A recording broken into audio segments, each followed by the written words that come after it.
I haven't used my Amiga CD32 all that much since I bought it, but I should do because I paid enough money for it. I am going to play a game called Gloom. It's obviously a Doom clone. A lot of users that owned Amiga computers really wanted, because they really wanted Doom on the Amiga, and Doom never came. So it was up to Amiga developers to make their own versions. I think this is the first one that came. But anyway, let's take a look at what Gloom looks like. Play a bit of that.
Gloom.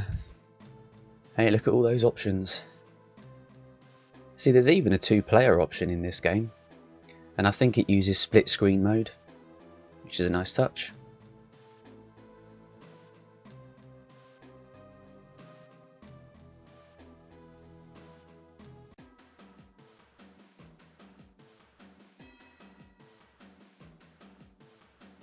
There's another picture here with loads and loads of colours.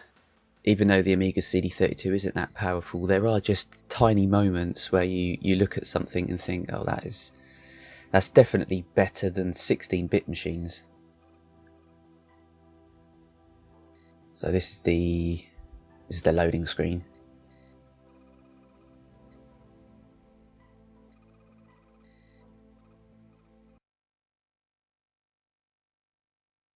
This default window size doesn't really give a good first impression, does it?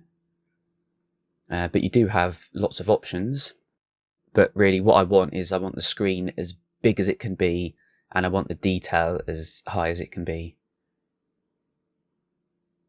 And you can also turn the floor and ceiling textures on and off.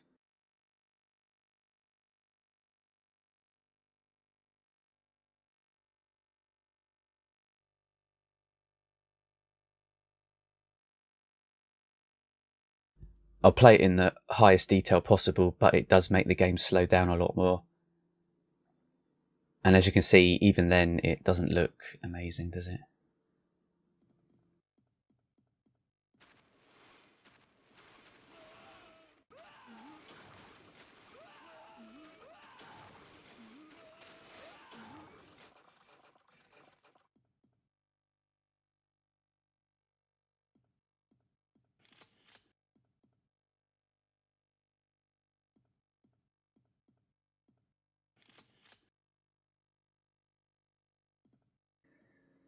So this is as detailed as it's going to get on the Amiga CD32. Oh, getting ambushed already.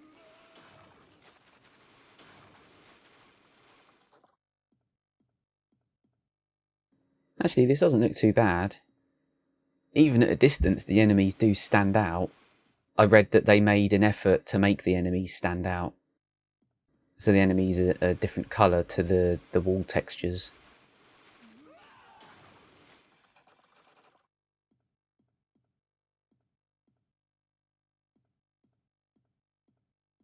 You can pick up some weapons boosts. But actually, there's not really a huge amount to this game. Though it is nice, you can shoot as much as you like. There's no limited ammo.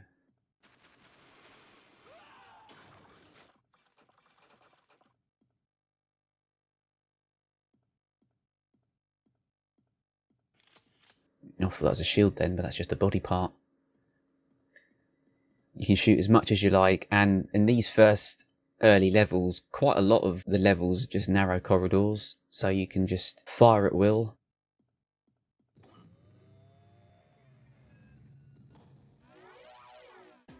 Right, nice simple early level 1. So it actually tells you there, watch out for the aggro skinheads. There's a different type of enemy, some bare-chested men that just run straight towards you. They've got a bit of a death wish.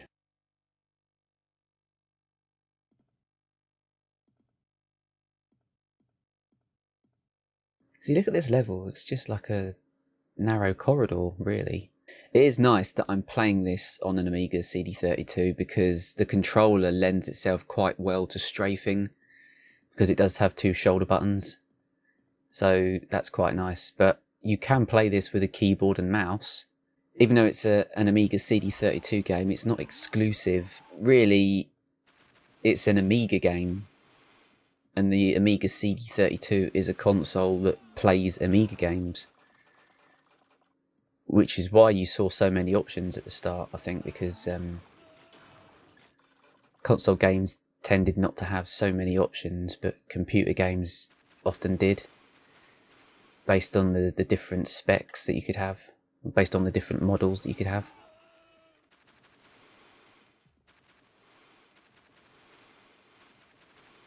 Even though it's very blocky, the colours do look very nice.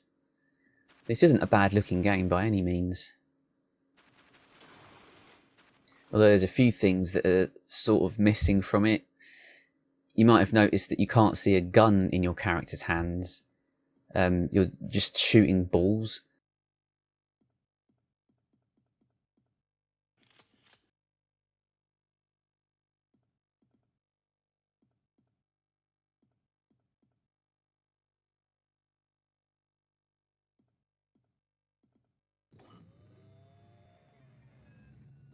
I think I've opened up more level here.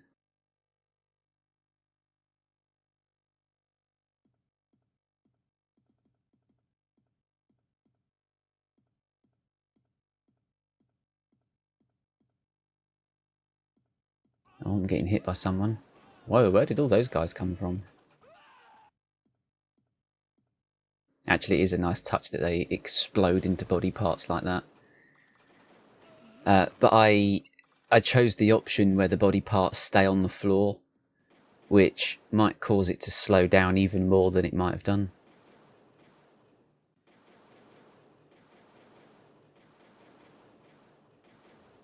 But you can see here there are times where it really does slow down.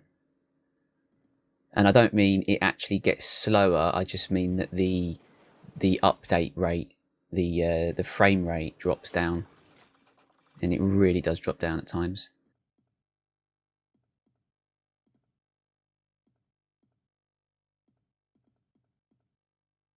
I looked into it just a tiny bit, not too much. The company that made this game, Black Magic, appear to have only made this game and Gloom Deluxe. This came out in 1995, and then Gloom Deluxe came out in 1996. Gloom Deluxe isn't available on the Amiga CD32, but it is this, but with more options for better detail. And to be honest with you, that might be the better version of the game to play. I mean, I don't think it's a different game. I think it is an enhanced version of the same game, but it came out the next year. Like a HD remaster, I suppose. I don't think that would have played very well on this machine, because it already slows down far too much.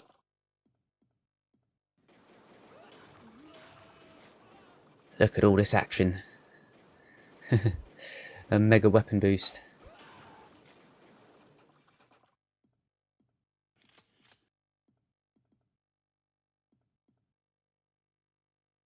Actually, those health pickups look like milk bottles, don't they? Which is a bit weird. Oh my god. And that's the end of level 2. I've left such a mess behind in that level. Now things get serious. I only play the first few levels in this, so you don't get to see the graphics change. But as you progress, the graphics do change, so you do get a nice bit of variety as the game goes along.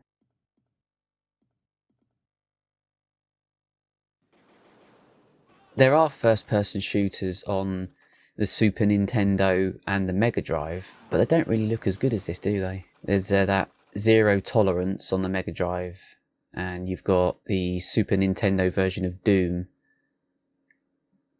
But this does seem to be just a slight step up from that.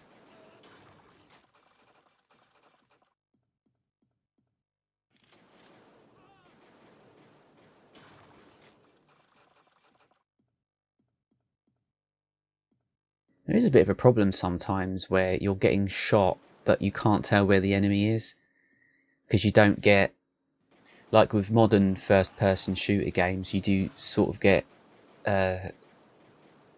3D sound, so you can sort of tell where enemies are coming from, or at the very least you get stereo. But in this you can't even hear them, they don't even make footsteps.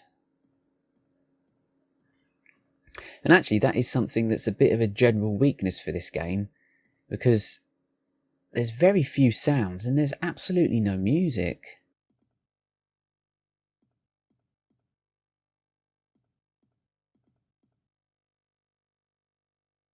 Oh, I've died. But it's a CD game. Actually, it would still be disappointing if the floppy disk version of the game didn't have any music. But this is the CD version of the game and it has no music. And that wouldn't slow it down if it was just CD music, would it? That is definitely a weakness in the game.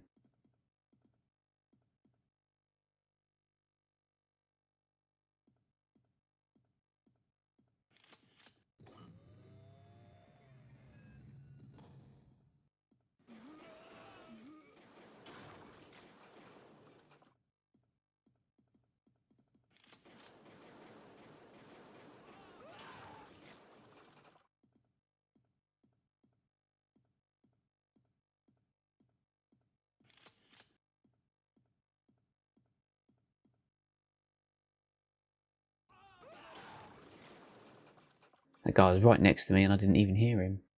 Not much more to say about this game, but what I will say, nowadays people think of the CD32 as a bit of a joke. But I don't think people saw it as a joke at the time. It was released at that weird, awkward period where the Mega Drive and the Super Nintendo had been out for a while, and a lot of companies tried to sort of force the issue to bring about the next generation. And I think it was a little bit too early. So you ended up with all these machines like the CD32, the 32X, the Atari Jaguar, you know, consoles like that, that if they had still been around when the PlayStation came out, they would have got absolutely trounced. Oh, slowing down a bit here, isn't it?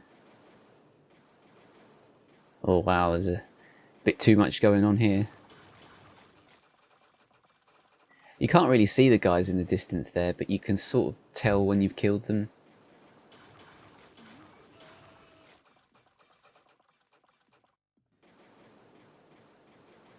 But I'm still a bit worried about people hiding around these corners here.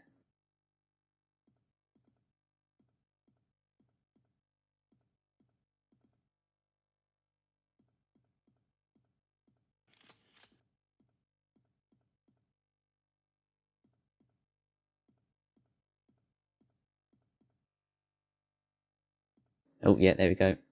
Can you see that little bit of blood that's just stuck on the screen there? The Amiga CD32 probably wasn't seen as a joke at the time. I think people would have just seen it as a console that plays Amiga games. Not so much for the mainstream, but for people that were loyal to Commodore. It's like another one of those ones that's a consoleized computer, because it is very similar to the Amiga 1200. It's a bit weak. It doesn't have like a proper 3D chip, but if you had one of the computers, then they were very expandable. But if you had a CD32, you'd be limited to what they were able to release as enhancement add-ons. Commodore as a company just closed down. So they might have released a boost. They might have released like a 3D accelerator for the CD32, and it might have been alright. But even then, the Amiga community was almost like its own sort of thing, where you very rarely got big companies actually making games for the Amiga, and you'd get companies that do support the Amiga licensing things.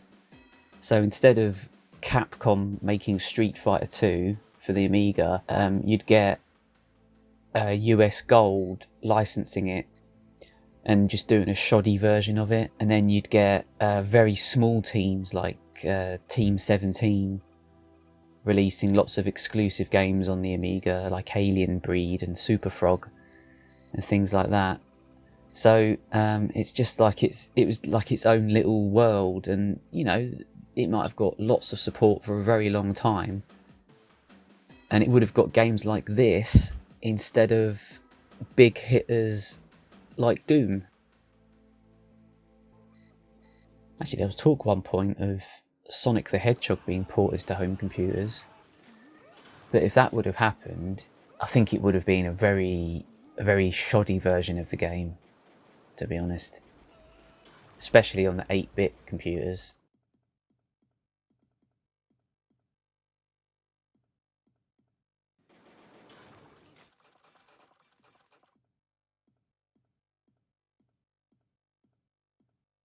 So I think really the best way to play this game is to not play this version of the game.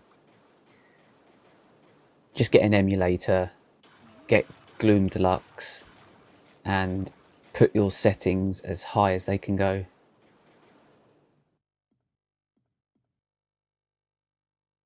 This is obviously an old game, and it's pushing the hardware that it's on quite hard.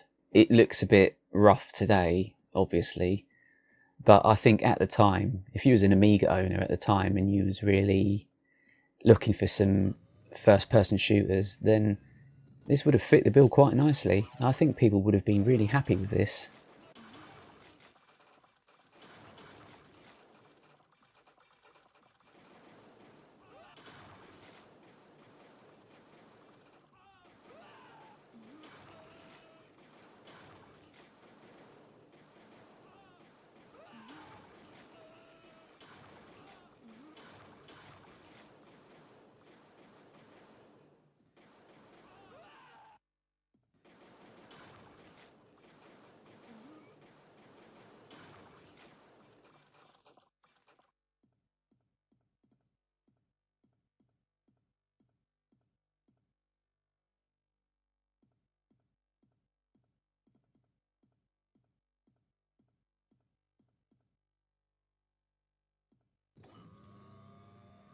Oh, is that a boss?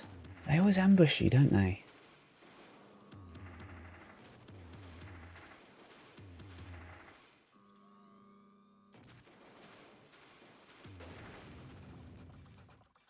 Oh, okay, well that dealt with that boss.